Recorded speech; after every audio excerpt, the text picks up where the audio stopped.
like to hand you over to the chair of Martlesham Heath Aviation Society, Martin Cook. Lovely, thank you Steve very much indeed. Good afternoon ladies and gentlemen, boys and girls, and welcome to probably our 10th fun day here at the control tower. Before we do the opening ceremony, and I'm sure that you are all well aware that this is the 100th centenary of World War I, and we'd like to pay our tribute to those that lost their lives. And to help me with this, we've got Rachel, who's going to play Last Post and Reveille. We will, which I hope that you will respect, we're going to have a minute's silence in between the Last Post and Reveille. So if you could please, we've got the bagpipes, but I can't stop them, they're further down.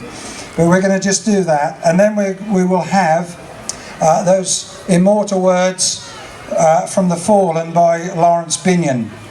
And after that, our guests, who you will be introduced to shortly, will open the boxes with the Doves of Peace.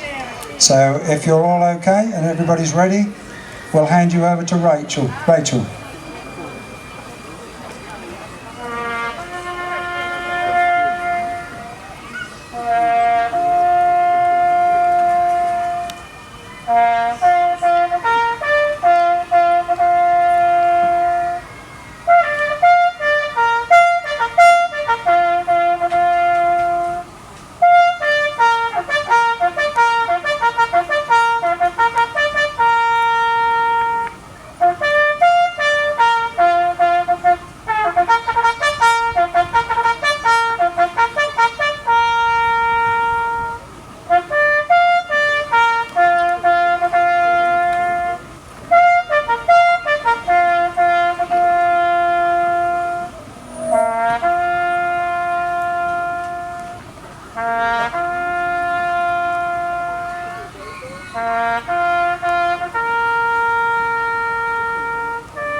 Yes, give a round of applause.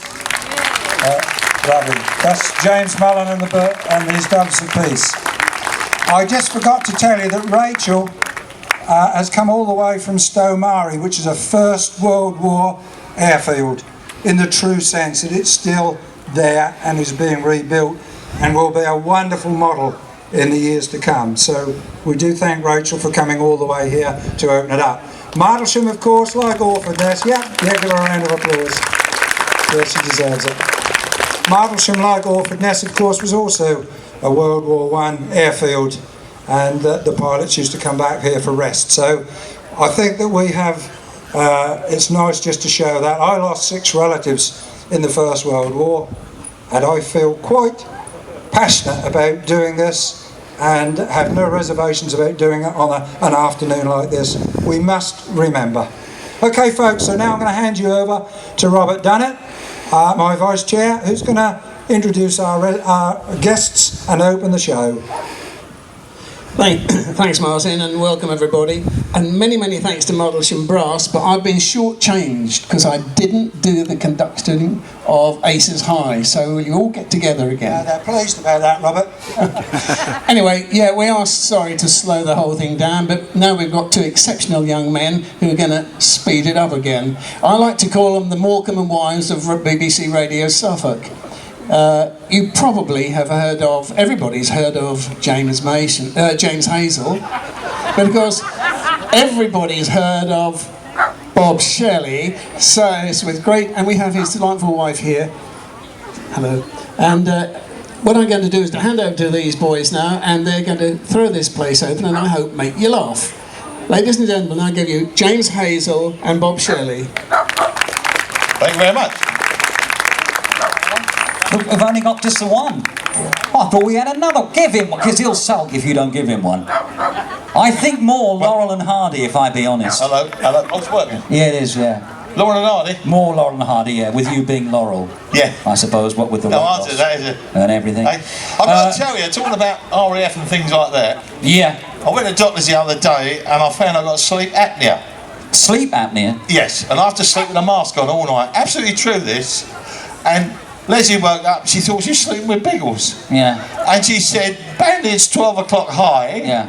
I dived under the sheets, Yeah. looking for the rear gunner. Didn't find him. Didn't we? I'm told it wouldn't be the first time. I don't want to cast any true, aspersions on your good lady wife. What you may not know, Bob and I do have military background of sorts. See you. Your father, my grandfather, Yes. both fought Yes. shoulder by shoulder They did. in the 8th Army. They did. Yeah. Water rat. So we desert do rats. have Yes. desert rats. Yeah. Oh, yes. We do have some sort of military background. I'm led to believe, by the way, by Robert, that if you don't have one of these on, which you get by donating, you will be, just to confirm, shot. Shot. Yeah. Fair enough, you isn't it? will be shot. So don't think these are targets. They are something that will prevent you from being shot. Handy that. Now, the Battle of Britain Memorial Flight, of course, will... I mean, look, that is unbelievable. Will that fit in the back of my car? Yeah, okay. I'll tell you what, James.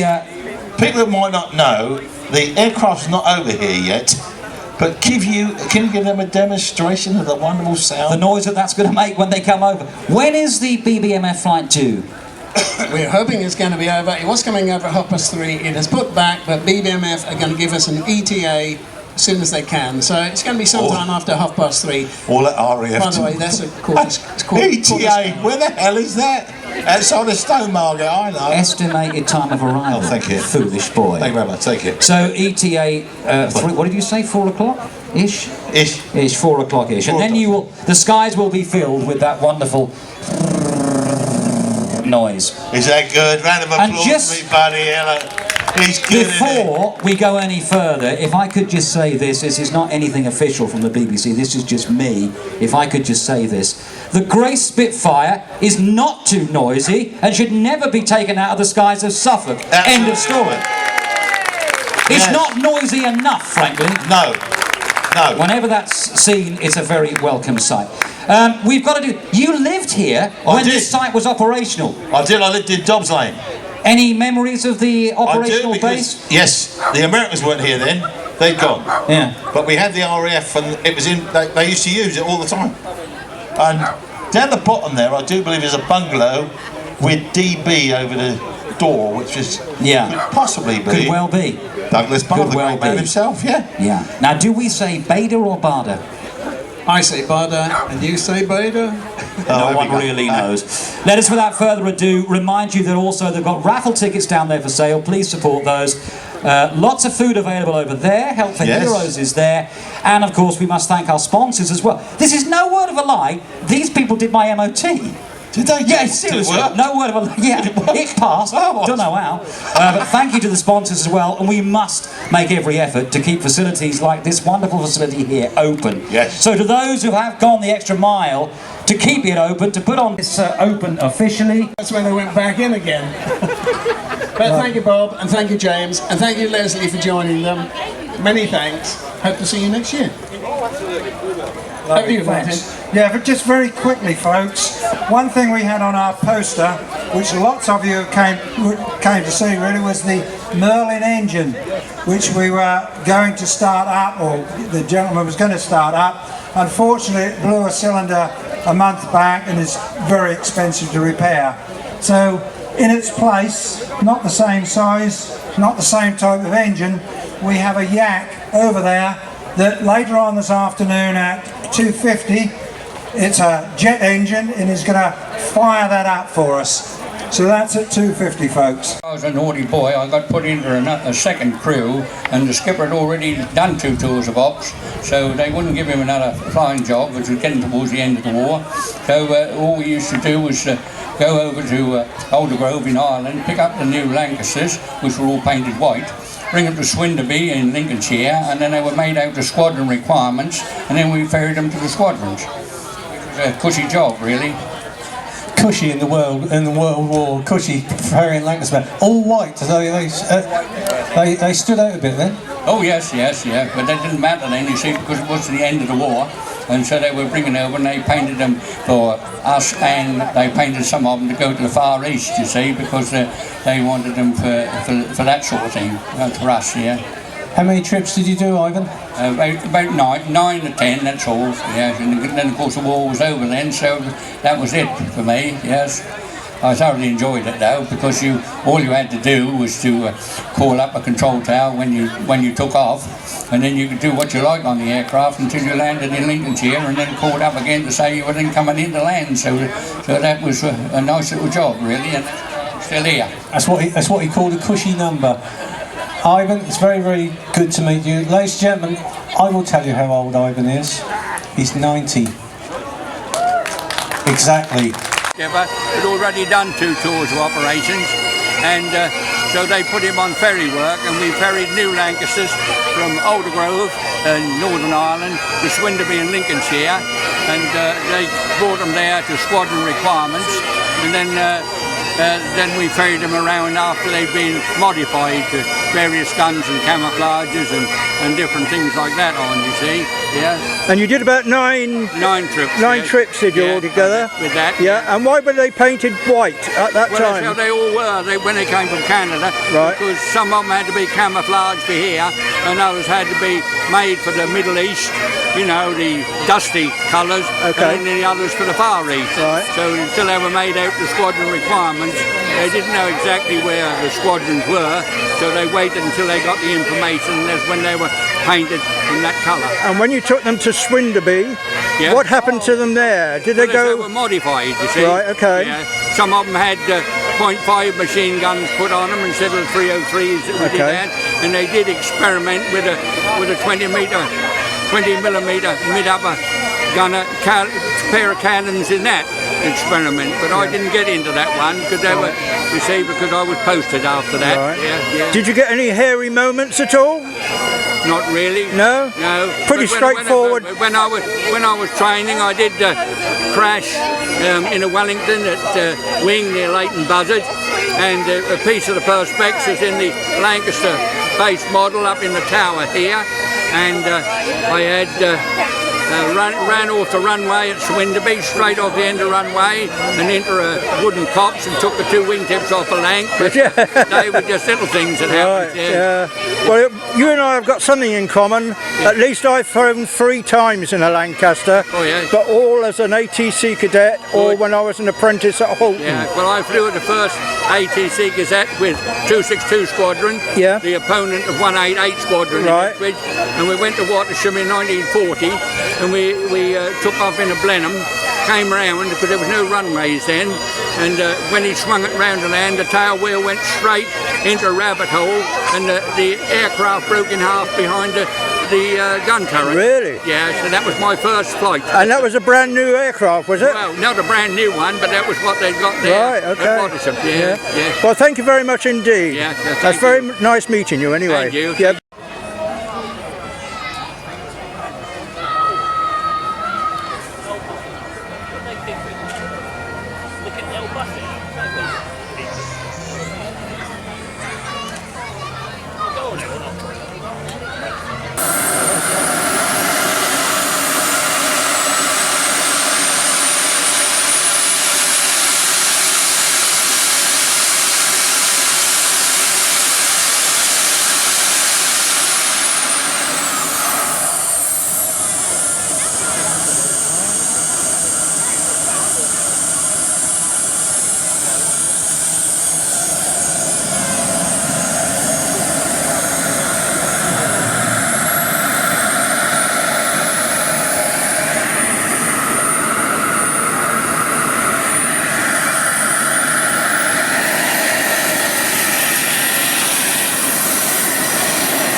James is just going to wind this up.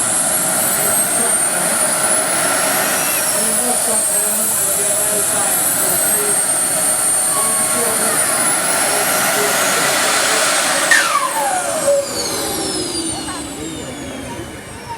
2705, no name, so if it's not collected, 2705, they go waving to it, right? Pick my ticket, Robert. Okay, the next ticket is 1140, Barbara. Robert, pick my ticket. 1140.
This is a dummy one, but we do have some real German Gestapo type people and so on around here.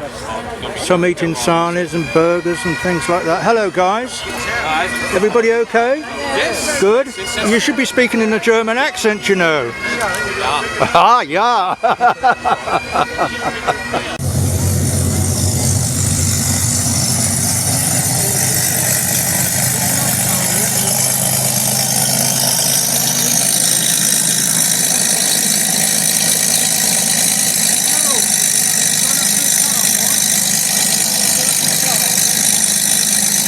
Of course, will be gratefully received.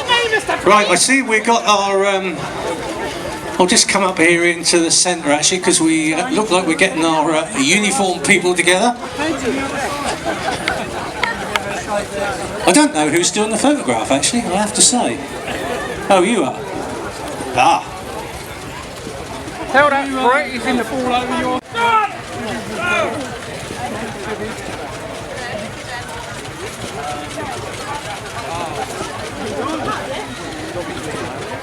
David Worrell, could you come to the PA please? David Worrell, thank you. Who do you think you are? You won't this year. If you go in. Yes. Come on, my American friends, they've got me late for the third time.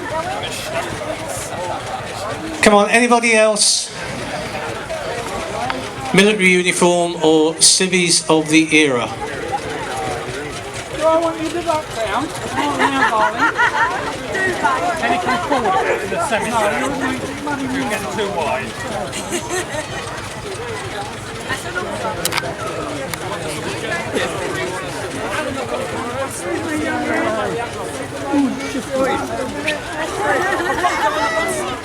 I think the problem we might have is you're actually too wide apart. Everyone's rather than take the photograph of all of you together, people have to take sections. That's his fault. Who's he think he is? Warrant officer to you. Sir. Don't call me sir. Yeah, we know you work for a living. That's all right.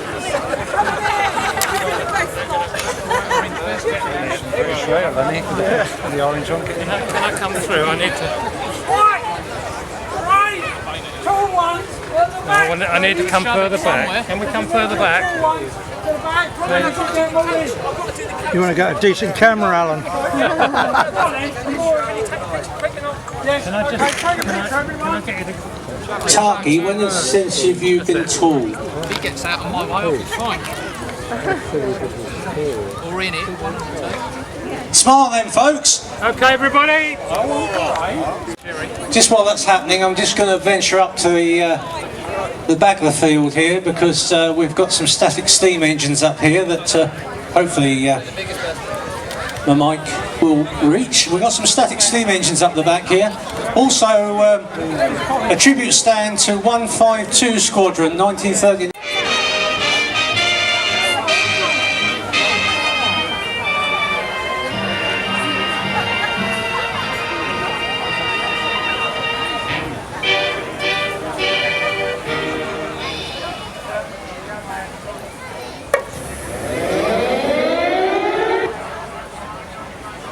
Yesterday, we broadcast a reminder on the proper way to take care of the gas masks that have been distributed, and a warning against such strange misuses as testing the masks in gas ovens and by the exhaust pipes of motor cars.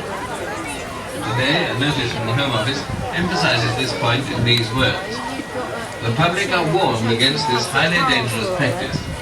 The government respirators are not designed to give any protection against ordinary domestic gas, which will not be used in war.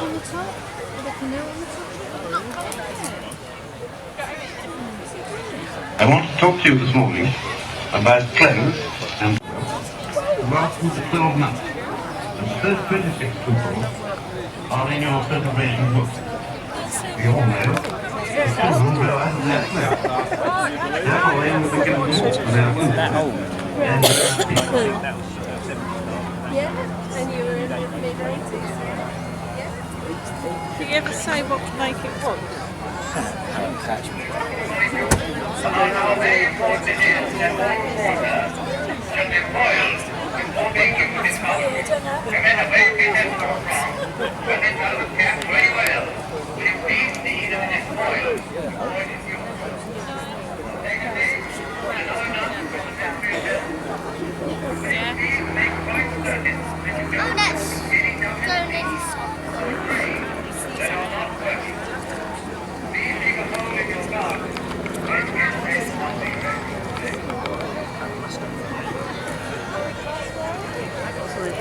I want to speak to you tonight. And your trolley thing. I left mine in. The Germans have been employed so extensively against Holland and Belgium.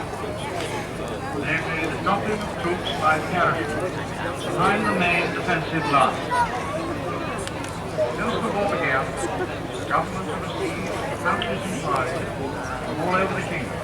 Men of all ages, who are for one reason or another not of persons engaged in military service, and who wish to do something for the purpose of their country. Now, we are on the queue. We will now number such men which is something. Where have we got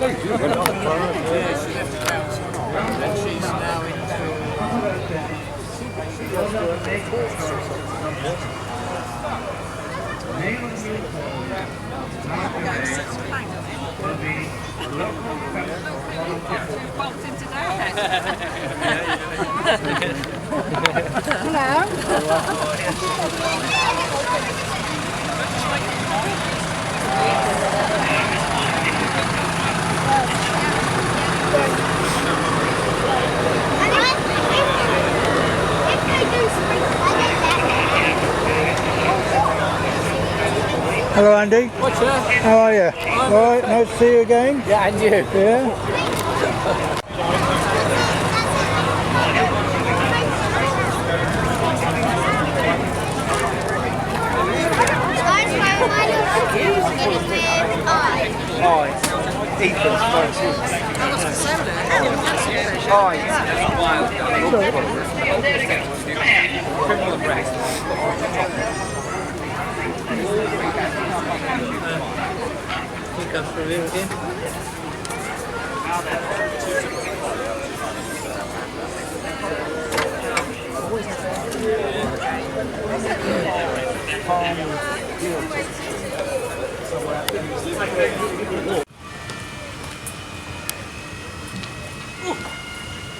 There's a gentleman came in this morning who was with lightnings at Martlesham. Would you like to say a few words to the viewers?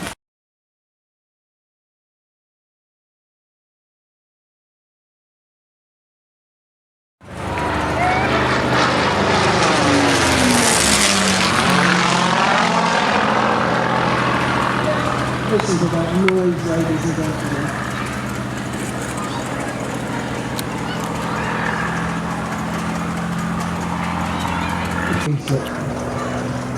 Get him away, please.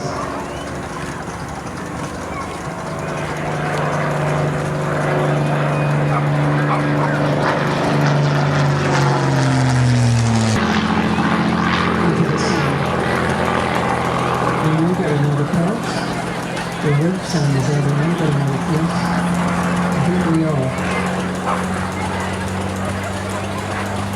Yeah, I've got the video stripes on. Yeah, he's coming in from the side of the control tower now. Okay. Right over the top of the control tower. Very low. Very low. Yes, he is. Here he comes. Big wave.